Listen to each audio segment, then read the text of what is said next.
आज मोर्शी तालुक्यातलं चारगड 2 धरणामध्ये पोपळा आणि बोडणा पुनर्वसनाकरता एक बैठक घेण्यात आली।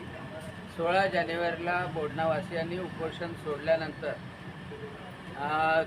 विशेष कार्यवाही न झाल्यामुळे बोडणावासियांचे अतिशय अतोनात हाल होतात आहे आणि त्यामुळं या कामाला गती यावी, त्या चारगड 2 धरण तातडीनं लवकरात लवकर पूर्ण व्हावं, त्या धरणाची उंची वाढवणं असो किंवा उंची कायम ठेवणं असो, त्यासोबतच बोडणामधले जे घरं पडायला आलेले आहे त्यांना त्यांचा वाढीव मोबदला मिळाला पाहिजे, त्यांची पुनर्वसनाची जागा बदलली पाहिजे, खोपड्यामध्ये पुनर्वसनाच्या संदर्भात ज्या सोयीसुविधा आहेत त्या लवकरात लवकर केल्या गेल्या पाहिजे।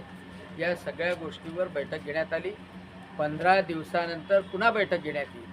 15 दिवसात ही सगळी कार्यवाही त्यांना पूर्ण करायची आहे।